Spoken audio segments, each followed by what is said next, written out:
Aujourd'hui, le titre du leçon, c'est Introduction à MMD. Alors, MMD, c'est quoi? C'est Mouvement de multiplication de disciples. Alors, cette formation-là, c'est juste une introduction à MMD. Alors, pour avoir du succès dans les mouvements de multiplication du disciple, il y a certaines choses que vous aurez besoin. Vous aurez besoin d'abord du coaching continuel. Je ne sais pas si vous comprenez. Coaching, je sais que c'est un mot en anglais, mais en français, est-ce que ça se dit coaching? Oui, vous comprenez. Oui, ça se comprend. OK. Alors, vous aurez besoin de coaching continuel. Vous aurez besoin aussi d'un groupe de personnes avec qui vous êtes redevable. Et vous aurez besoin aussi de la formation répétée. Et ça, c'est des choses que je vais offrir pour ceux qui veulent continuer à courir avec cette vision. Quand on Ça veut dire regarde... quoi, répéter? Pardon?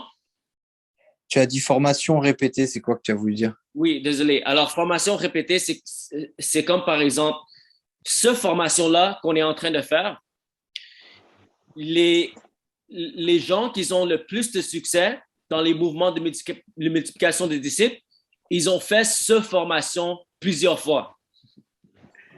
Alors, c'est ça que je veux dire par formation répétée. C'est pas juste comme on va faire une formation et après, comme tu seras prêt et tu vas avoir tous les outils.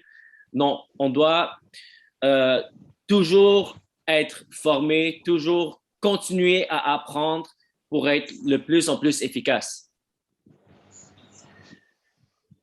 Les catalyseurs de MMD, les gens qui ont beaucoup de succès dans MMD, les plus efficaces, ils ont suivi cette formation de base à plusieurs reprises.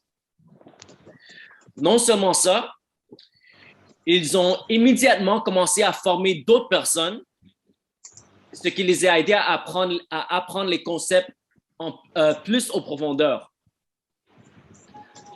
Alors, même cette formation-là, vous pouvez déjà commencer à former les autres.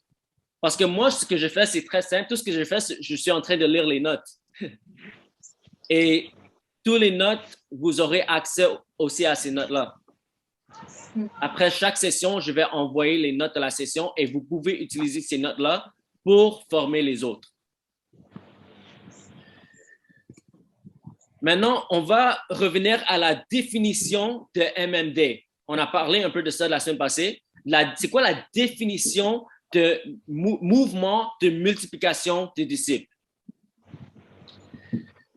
Un MMD, c'est la formation de disciples basée sur l'obéissance qui voit les disciples reproduire des disciples, les leaders reproduire des leaders, les églises reproduire des églises et les mouvements reproduire les mouvements. Et c'est basé sur l'obéissance parce que nous voulons que l'ADN de chaque église MMD soit d'obéir ce qu'ils apprennent. En autres termes, l'ADN doit être la grande commission. Et la multiplication est clé. C'est ça la clé. La seule voie vers un mouvement est de produire et de reproduire à tous les niveaux, que ce soit les disciples, les leaders, les églises ou les mouvements. Pour voir un mouvement, c'est seulement par la multiplication. Ça peut pas se faire par addition. La multiplication est clé. Maintenant, je vais vous donner une analogie avec les voiliers. En anglais, ça s'appelle sailboat. En français, je pense que c'est voilier. C'est un bateau de voile. Je ne sais pas si... Parce que moi, je viens juste d'apprendre ce mot, voilier. Tout le monde sait c'est quoi? Un voilier, un bateau de voile, oui? OK. Oui. Alors, si vous faites de la voile, vous aurez besoin de deux choses pour avoir du succès. Il y a une chose que vous pouvez contrôler et une autre chose que vous ne pouvez pas contrôler. Premièrement, qu'est-ce que vous pouvez contrôler quand vous faites de la voile? Vous pouvez contrôler les voiles qui sont soulevées. Alors, pour avoir un mouvement avec un voilier, il faut lever les voiles. Et c'est ça que vous pouvez contrôler. Vous pouvez contrôler si vous levez les voiles ou non. Et si on ne lève pas les voiles, on ne voit pas de mouvement. Mais une autre chose qu'on a besoin pour avoir du succès, pour avoir un mouvement, pour que le bateau bouge, on a besoin du vent. Et le vent, c'est ça qui est contrôlé par Dieu. C'est pas nous qui contrôlons le vent. Nous, on contrôle les voiles, mais on ne contrôle pas le vent. Et c'est la même chose pour les mouvements. Nous devons lever les voiles en faisant ce que Dieu nous a dit, mais il n'y aura pas de mouvement sans le vent de l'esprit qui souffle dans nos voiles. Alors, la leçon principale ici, c'est Dieu qui apporte le mouvement, ce n'est pas nous. Maintenant, je vais vous partager 7 éléments continuels dans un mouvement. En d'autres termes, ça, c'est les 7 voiles. C'est 7 façons qu'on peut lever les voiles pour voir un mouvement. Alors, c'est 7 clés essentielles pour voir un mouvement. Et avec chaque élément, chaque voile que je partage, je vais vous demander de faire les signaux de main. Alors, je vais vous demander de sortir vos mains et on va faire des signaux avec nos mains. Je sais qu'on n'est pas en maternelle, mais ça va nous aider à se rappeler de ces voiles-là, de ces voiles essentielles.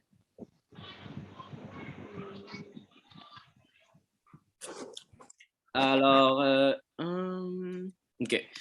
Alors, premièrement, la première voile, c'est quoi? La première voile, c'est focus sur la parole de Dieu. Et pour la première voile, on va mettre nos mains comme ça, comme si on est en train de lire un livre. Alors, j'aimerais que tout le monde mettez vos mains comme ça. Focus sur la parole de Dieu. Ça, c'est la première voile. La deuxième, c'est multiplier la prière extraordinaire. Et pour ce deuxième voile, on va mettre nos mains comme ça. Multiplier la prière extraordinaire. Ça, c'est la deuxième voile. Multiplier la prière extraordinaire. La troisième, c'est, en anglais, c'est cast vision. Je ne pouvais pas traduire directement en français, mais en français, on va dire partager la vision. Et le signal, c'est faire comme ça, comme si on est en train de pêcher. Comme ça. Alors, partager la vision. La quatrième voile, c'est entraîner les croyants. Alors, entraîner les croyants, on va faire comme ça, comme si on est en train de faire du sport au gym. Entraîner les croyants. Le cinquième, ça va être sortir parmi les perdus. Alors, on va pointer hors de nos caméras comme ça. Sortir parmi les perdus. parmi ceux qui ne croient pas en Jésus. Sixièmement, le sixième voile, c'est commencer des groupes. On va faire comme ça, commencer des groupes. OK? Commencer des groupes. Et septièmement, le septième, c'est le coaching continuel. Et on va faire comme ça, comme un coach qui fait un time-out dans un match de basket ou ici au Canada, c'est le hockey. En France, je pense que c'est plus le foot.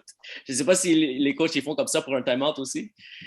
Mais le coaching continuel. Alors, juste pour réviser, on va tous réviser ensemble. On va faire les signaux de main ensemble. La première, c'est focus sur la parole de Dieu. La deuxième, c'est multiplier la prière extraordinaire. La troisième, c'est partager la vision. La quatrième, c'est entraîner les croyants. Entraîner les croyants. Le cinquième, c'est sortir parmi les perdus. Le sixième, c'est commencer des groupes. Non, désolé, commencer des groupes. Excusez-moi, commencer des groupes. Et le septième, c'est le coaching continuel. Okay? Ça, c'est les 7 voiles pour voir un mouvement. Les 7 éléments essentiels pour voir un mouvement. Et ça, c'est des choses qu'on doit faire à tout moment. C'est pas comme on commence avec un et après on fait l'autre et après on fait l'autre. Non. Pendant qu'on est en train de sortir parmi les perdus, on doit être en train de multiplier la prière extraordinaire. En même temps, on doit être en train de entraîner les croyants. Tout ça, ils vont ensemble afin de voir un mouvement. Maintenant, je vais vous diviser en groupes et vous allez répondre à cette question. Comme vous avez entendu les 7 éléments essentiels dans un mouvement, quel est l'un d'entre eux dans lesquels vous êtes excité de grandir dedans? Et vous aurez 5 minutes en petits groupes, alors ça va être quand même vite. Alors, je vais vous diviser en groupes et vous allez répondre à ces questions-là. Wait, can you repeat that one more time, please? Say that again. Oui, alors, comme vous avez entendu les 7 éléments essentiels, je vais vous diviser en groupes et vous allez répondre à la question, quel est l'un d'entre ces 7 éléments dans lesquels vous êtes excité de grandir dedans? Et pourquoi? Thank you. Yeah, OK. Alors, je vous divise en groupes et je vous donne 5 minutes.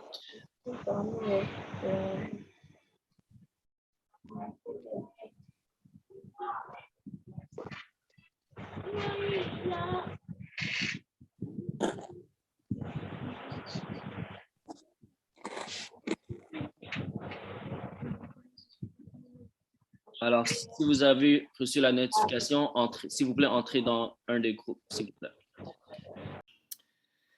Alors maintenant, je vais vous partager 3 exemples de mouvements.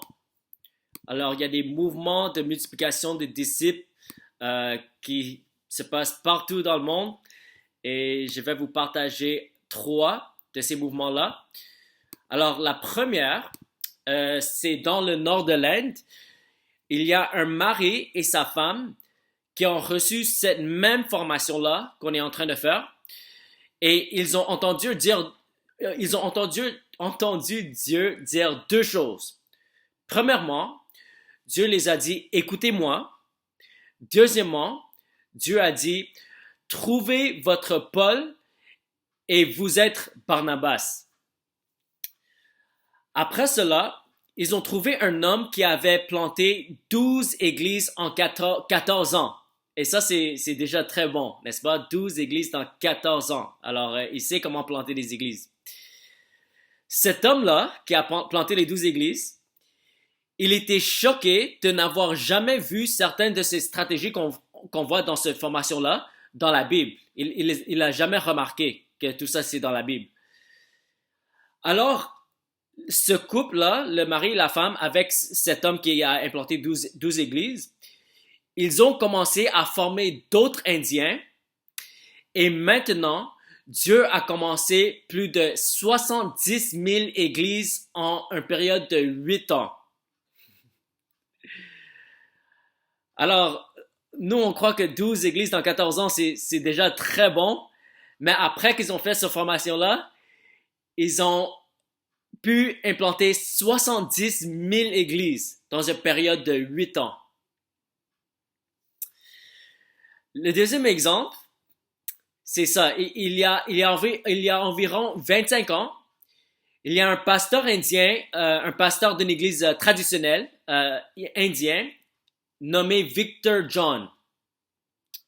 Alors, Victor John a quitté son église de à peu près 500 personnes. Alors, il avait une très grande église.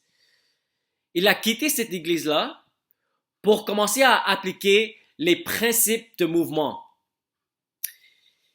Il vivait dans une partie du monde connue comme le cimetière des missions modernes.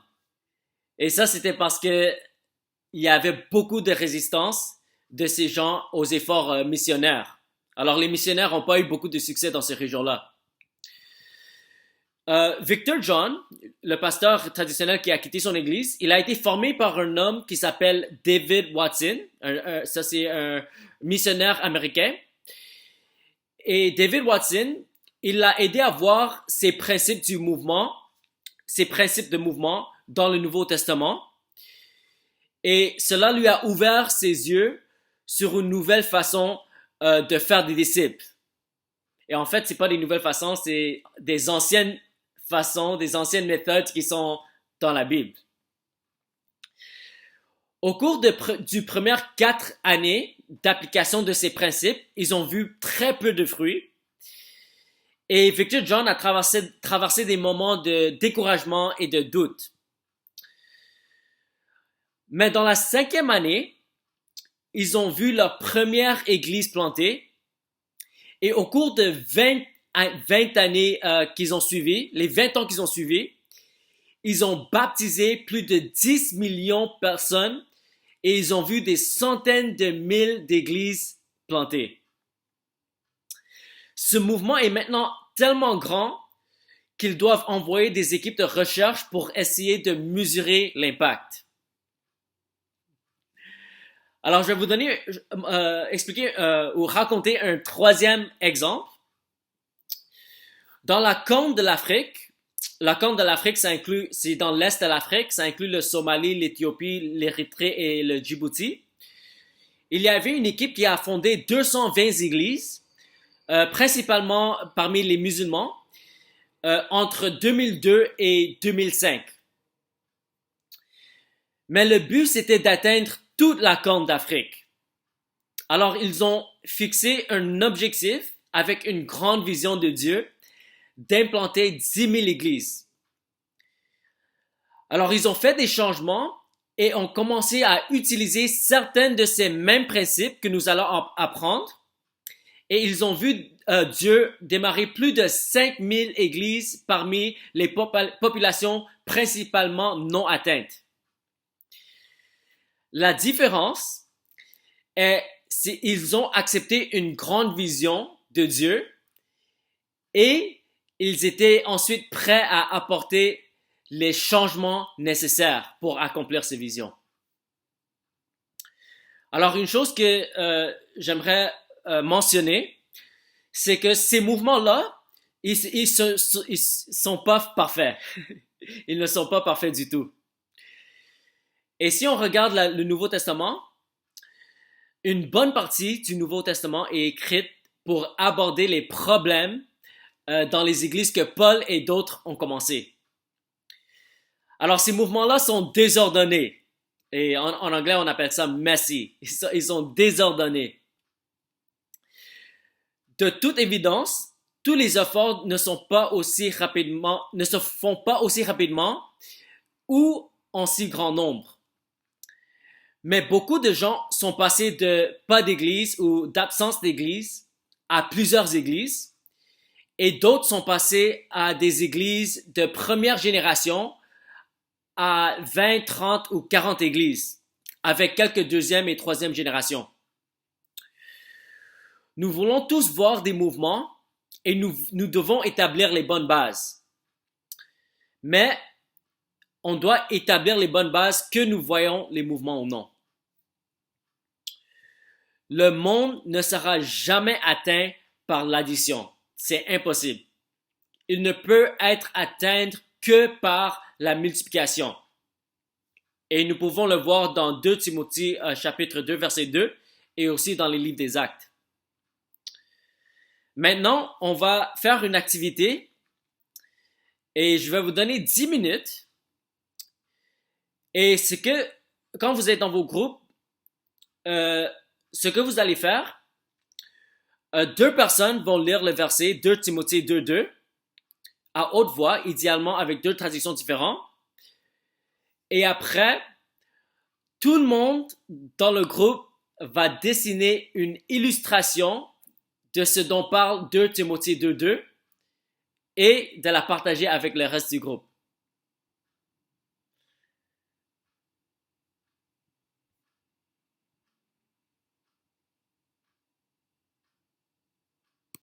Ok, alors je vais vous montrer le mien. Et même moi, je suis vraiment nul en art, comme vous le voyez.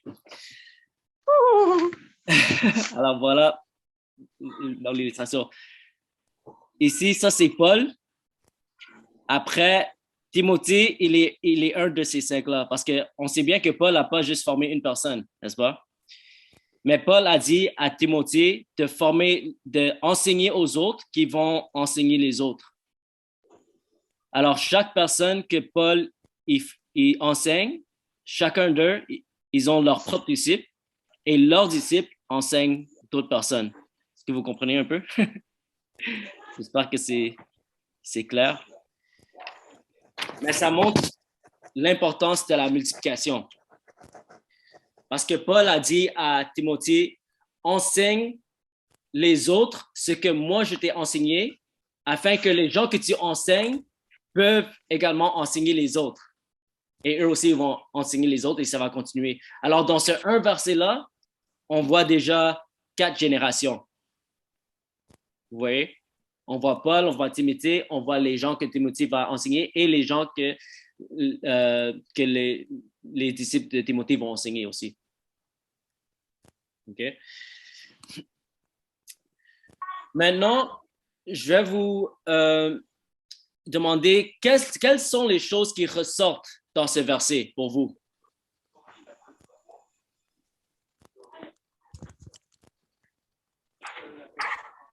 Qu'il faut choisir des personnes sûres. Il faut choisir des personnes sûres, oui. Amen. Quoi d'autre? Des personnes qui entendent et qui sont capables, oui, qui sont capables surtout, qui sont capables, qui entendent et qui sont capables. OK. Désolé, monsieur Veng, je t'ai pas entendu. Non, bah, c'était pratiquement la même chose. Qu'ils soient capables d'enseigner à d'autres. Qu'ils soient capables d'enseigner d'autres, oui. OK. Il y a autre chose?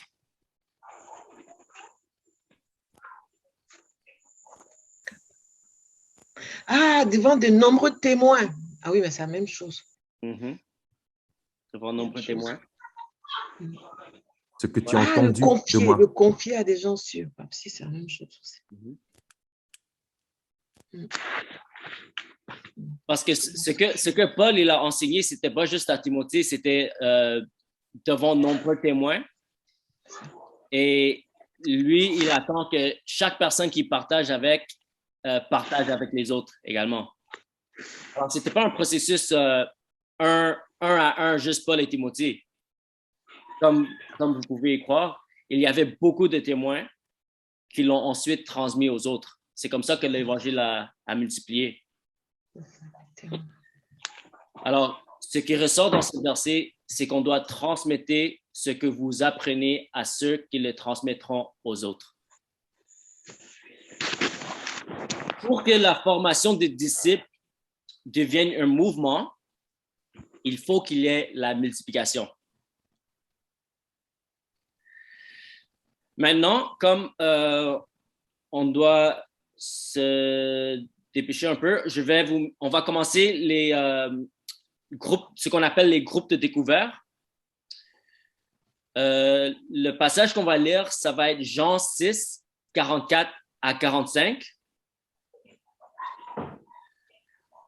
Avant de commencer avec le passage de cette semaine, vous allez demander ces questions-là.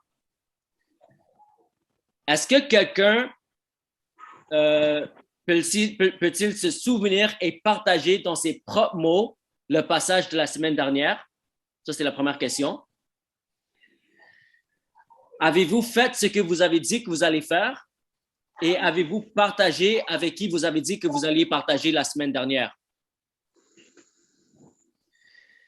Troisièmement, vous allez demander comment s'est passé le 1-1-1. 1 heure avec Jésus chaque jour, 1 heure parmi les perdus et 1 heure en prière collective. Alors, ces 3 questions-là sont très importantes. Il ne faut jamais les skip. Même si vous n'avez pas fait vos engagements, il faut quand même répondre à vos questions parce que ça encourage la redevabilité et ça nous encourage à obéir. Même si vous disiez cette semaine, je n'ai pas pu prier tous les jours, mais je vais faire mon mieux la semaine prochaine. Okay? Alors, chaque personne doit répondre à ces 3 premières questions. Après ça, vous allez demander à 2 personnes de lire Jean 6, 44 à 45, idéalement dans 2 traductions différentes. Chaque personne va paraphraser ou résumer dans ses propres mots ce qui a été écrit.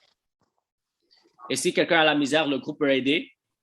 Et encore, ce n'est pas interpréter, ce n'est pas amener d'autres versets, c'est simplement redire ce que le passage dit.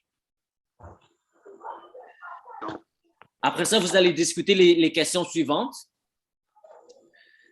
Premièrement, qu'est-ce que ce passage nous enseigne au sujet de Dieu? Deuxièmement, qu'est-ce que ce passage nous enseigne sur les gens? Troisièmement, qu'est-ce que ce passage implique sur le fait de faire des disciples? Quatrièmement, que devrez-vous faire cette semaine en réponse à ce passage? Et cinquièmement, avec qui devrez-vous partager cette semaine? Et ces 2 dernières questions, c'est bien d'écrire, commencer avec « je vais » et te faire un engagement qui est mesurable. Comme j'ai dit la semaine passée, j'aime utiliser l'acronyme SMART, spécifique, mesurable, action, réel et time-bound. Alors, ça doit être fait une heure spécifique, genre. Comme ça, on peut mesurer si on l'a fait ou non. Alors, ça ne doit pas être trop général qu'on ne peut pas mesurer. OK, alors je vais vous mettre dans les groupes. Est-ce qu'il y avait des questions avant que je vous sépare dans les groupes? Est-ce que vous pouvez répéter la question numéro 4? La question numéro 4? Oui. La question numéro 4, c'est que devrez-vous faire cette semaine en réponse à ce passage?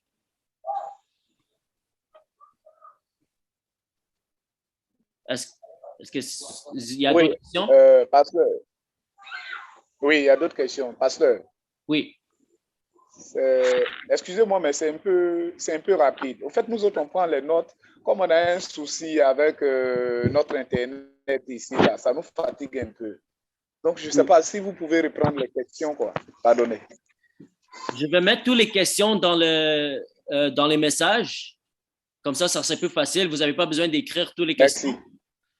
Alors, j'ai mis toutes les instructions dans les messages. C'est ça. OK? Alors, vous avez juste à suivre ces instructions-là que j'ai mis. D'accord. OK? Est-ce qu'il y a d'autres questions avant que je vous mette en groupe? Je veux juste préciser, la deuxième question, c'est qu'est-ce que ça nous apprend sur l'être humain? Oui. Parce que quand tu dis les gens, c'est ambigu en français. Ah, OK, désolé. Sur les gens, sur les personnes, sur les hommes. La première question, c'est qu'est-ce que l'on apprend sur Dieu? Et l'autre, qu'est-ce qu'on apprend sur les hommes, en gros? Voilà. C'est ça? C'est ça. OK, alors je vais vous mettre en groupe et je vous donne 30 minutes. Et après, on va clôturer à la fin. Ah, c'est trop court. Ouais, je sais. C'est juste parce que je sais que c'est pas beaucoup de temps pour les groupes de découverte, mais je veux vraiment respecter les temps des gens. Normalement, on doit finir dans 5 minutes, alors je dois un peu me dépêcher. Mais est-ce que la plupart de vous ont pu faire au moins écrire vos engagements de la semaine? I think so. Ouais. OK. C'est ça qui est le plus important, d'avoir les engagements et de les obéir. Alors, on va continuer. Comme il nous reste juste quelques minutes. Pourquoi pensez-vous que nous commençons la formation avec ces versets-là? Est-ce que quelqu'un peut répondre à cette question-là? Pourquoi pensez-vous que nous commençons la formation avec ces versets-là? Je n'ai pas compris la question. Pourquoi pensez-vous que nous commençons la formation de MMD avec ces versets-là? Pourquoi on commence avec ces versets-là? Moi, je pense, c'est Stéphane, je pense qu'il y a une forte odeur de la notion de choisi. C'est-à-dire que lorsque le Seigneur, lorsque c'est le Seigneur qui dit, OK, je vous ai attiré et quand je vous attire, c'est pour vous envoyer vers Jésus. Mm-hmm. Alors qu'on s'attendait plutôt au chemin inverse de la parole qui vient nous prêcher pour qu'on aille vers Dieu. Mm-hmm. Mais là, il y a Dieu qui nous choisit pour nous envoyer vers son Fils, la parole. Ouais. Et je pense que il y a cette forte odeur-là dans ce verset. Et puis, il y a déjà aussi cette notion de multiplication. Mm-hmm. Cette notion de multiplication qu'on a déjà en filigrane, aller faire de toutes les nations les disciples. C'est déjà sous-entendu dans ce verset qu'on vient de lire. C'est comme ça que moi, je pense qu'il y a une relation entre le MMD que nous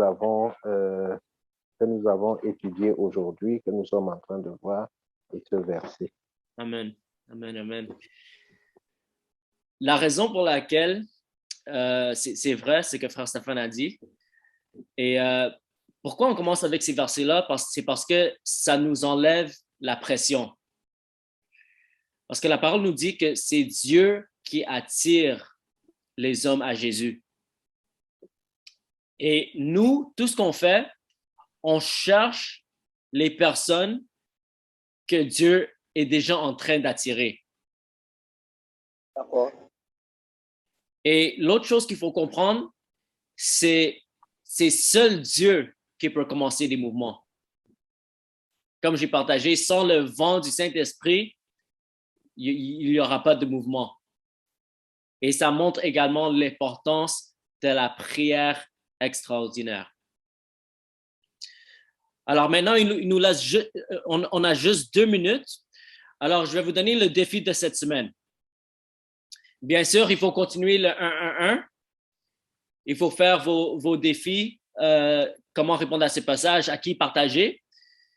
Et en addition, si vous êtes associé avec quelqu'un dans le groupe, vous allez faire ce qu'on appelle un prayer walk, un marche de prière.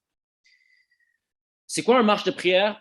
C'est que vous allez vous promener dans un quartier, soit votre quartier, un quartier de ministère ou une zone d'intérêt où vous cherchez à faire des disciples. Moi, par exemple, moi j'ai commencé à faire ça dans le quartier où mon père a été assassiné. Je ne sais pas si tout le monde connaît mon témoignage, mais moi, j'ai fait la marche de prière dans ce quartier-là pour prier pour les disciples. Alors, vous allez choisir un quartier ou une zone d'intérêt où vous cherchez à faire des disciples et vous allez prier en marchant. On appelle ça un prayer walk ou un marche de prière. Pendant que vous marchez, vous allez prier pour la région ou le quartier et aussi les gens que vous rencontrez. Comme par exemple, moi, ce que j'ai fait plusieurs fois, je marchais dans le quartier et quand je vois les gens, je dis bonjour, je m'appelle Andrew, soit je suis seul ou je suis avec un ami, ça c'est mon ami, et je dis, je suis juste en train de marcher et prier pour le quartier. Est-ce que vous avez un sujet spécifique que je peux prier pour vous? Ça, c'est comme une approche non confrontationnelle qui peut ouvrir une conversation spirituelle et on ne sait jamais, peut-être que c'est une personne que Dieu est en train d'attirer déjà.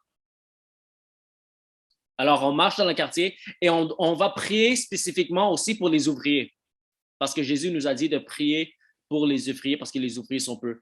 Alors, priez pour que les ouvriers se lèvent dans ces quartiers. Vous pouvez aussi prier pour les gens si vous voulez. Si c'est naturel, c'est pas obligé, mais si comme vous êtes correct avec ça, vous pouvez offrir la prière aux gens et simplement leur dire ce que vous êtes en train de faire. On est en train de prier pour le quartier et est-ce que je peux prier pour vous? Alors, vous n'avez pas besoin d'être bizarre, mais juste soyez ouverts. Et voilà, peut-être vous allez rencontrer quelqu'un que Dieu est en train d'attirer déjà. Alors, faites-le au moins une fois ou plusieurs fois jusqu'à la prochaine réunion. OK? Alors, c'est ça le défi de la semaine. Alors là, on est 1 minute après le temps de limite. Alors, je vais juste prier. Père, merci Seigneur pour ta parole. Merci pour ton esprit. Merci Seigneur que c'est toi qui attires tous les hommes à ton Fils Jésus. Je prie Seigneur que tu ouvres nos yeux aux personnes que tu es déjà en train d'attirer, Seigneur. Je prie, Seigneur, dans la semaine, que tu te donnes les opportunités de rencontrer ces personnes-là. Aide-nous à discerner, Seigneur, et utilise-nous pour trouver ces gens-là que tu as préparés en avant, Seigneur. Et je prie, Seigneur, que tu touches les cœurs des hommes perdus autour de nous afin qu'ils peuvent venir à toi, Seigneur, et utilise-nous comme ton instrument et aide-nous à comprendre le principe de la multiplication afin qu'on puisse avoir une grande vision pour atteindre non seulement notre quartier, notre ville, mais les nations, Seigneur, pour ta royaume, au nom puissant de Jésus-Christ. Amen. Amen. Amen, amen, amen. Amen. Alors, merci beaucoup encore pour votre temps. J'apprécie vraiment beaucoup. Que Dieu vous bénisse. Et pour ceux qui veulent rester pour poser des questions, vous êtes les bienvenus. Pour tous les autres, je vous souhaite une excellente soirée. Que Dieu vous bénisse. Et on se voit à la prochaine. Merci.